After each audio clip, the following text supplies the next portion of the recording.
बंधु नमस्कार। जय जगन्नाथ।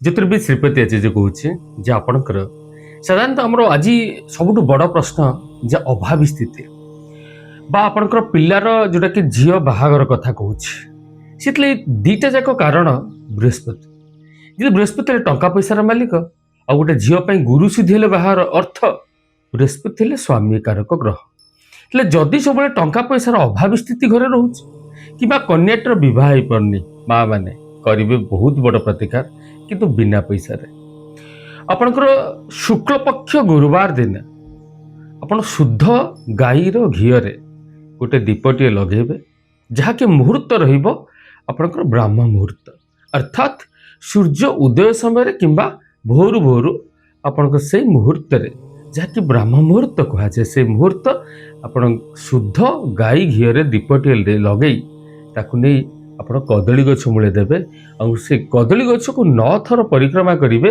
ओम ब्रूं बृहस्पते नमः, ओम ब्रूं बृहस्पते नमः या मन मन स्मरण करी आपण 9 थर परिक्रमा करेंगे।